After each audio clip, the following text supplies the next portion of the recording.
2026년 3월 24일 금융투자자에게 필요한 6가지 기사 살펴보겠습니다. 오늘은 시장이 정말 크게 흔들렸죠? 서울경제 보도인데요. 중동전쟁 확전 우려에 유가 급등, 환율 상승, 금리 인상 우려까지 겹친 트리플 쇼크 속에 코스피가 6% 넘게 폭락했습니다. 낙폭이 엄청나네요. 구체적으로 얼마나 내렸어요? 코스피가 375포인트, 6.49% 빠진 5,405.75에 마감했어요.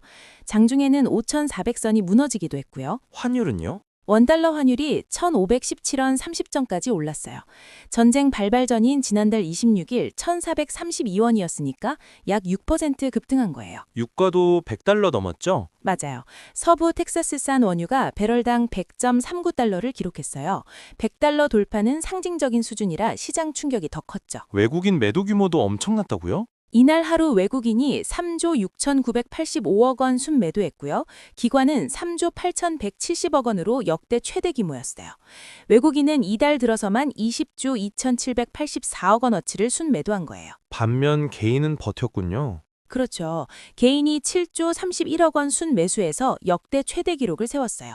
전문가들은 당분간 변동성 장세가 이어질 것으로 보고 있어요. 주식시장만 흔들린 게 아니라 채권시장도 난리였죠. 맞아요. 국고채 금리가 전 구간에서 일제히 올랐는데 특히 단기물이 장기물보다 더 가파르게 오르는 베어 플래트닝 현상이 뚜렷했어요. 베어 플래트닝요? 어떤 의미예요? 단기물의 통화정책 우려가 장기물의 경기 우려가 반영되는 구조인데요. 3년물 국고채가 0.207%포인트 오른 연 3.617%를 기록했어요. 2023년 11월 이후 처음으로 3.6%를 넘어선 거예요. 금리 인상 가능성도 본격적으로 거론되기 시작했죠? 시장 금리가 이미 2차례 이상의 금리 인상을 선반영한 수준이라는 분석이 나왔어요.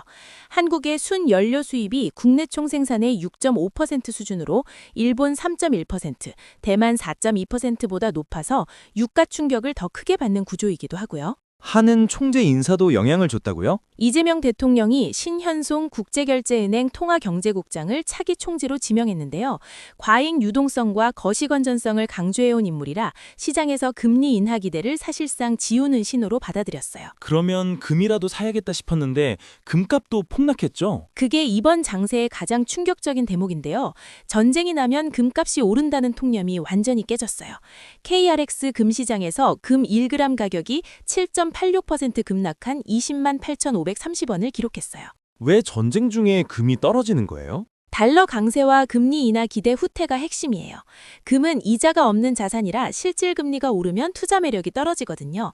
거기에 유가 급등이 인플레이션 압력을 높이고 달러 인덱스도 99.677까지 올라갔어요. 낙폭이 얼마나 돼요? 국제 금 시세가 지난달 27일 트로이 온스당 5,193달러 30전에서 이달 23일 4,243달러 22전으로 중동전쟁 이후에만 18.3% 내렸어요. 역대 최고치였던 1월 29일과 비교하면 낙폭은 더 가파르죠. 금 관련 ETF도 일주일 새 12% 안팎으로 빠졌고요. 안전자산이 다 흔들리는 상황에서 시장 자금은 어디로 움직이고 있어요? 재미있는 게 있어요. 해외 주식을 팔고 국내 주식에 재투자하면 세금을 깎아주는 국내 시장 복귀 계좌 RIA가 이날 정식 출시됐는데 하루에만 8,387개 계좌가 개설됐어요. 첫날부터 반응이 꽤 뜨겁네요. 증권사들 경쟁도 엄청나요.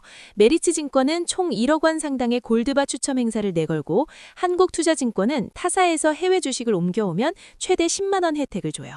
KB증권은 타사 가입자에게 자사 가입자보다 3배의 혜택을 몰아줬어요. RIA가 환율 안정에도 도움이 된다고요? 해외 주식 매도 자금이 국내로 들어오면서 달러를 원화로 바꾸게 되니까요.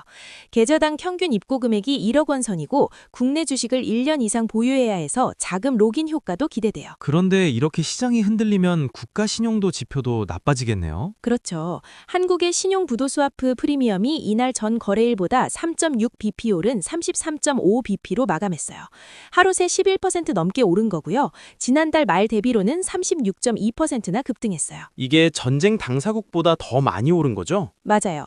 일본이 14.9%, 중국이 17.9% 오른 것보다 상승폭이 커요. 이스라엘은 오히려 최근 한 달간 4.5% 내렸고요.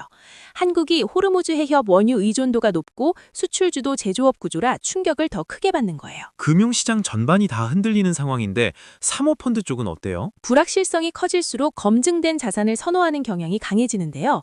PEF 업계 업계에서 세컨더리들이 눈에 띄게 늘고 있어요. 세컨더리들이요? 다른 PEF가 이미 보유하고 관리하고 있는 포트폴리오 기업에 투자하는 거예요.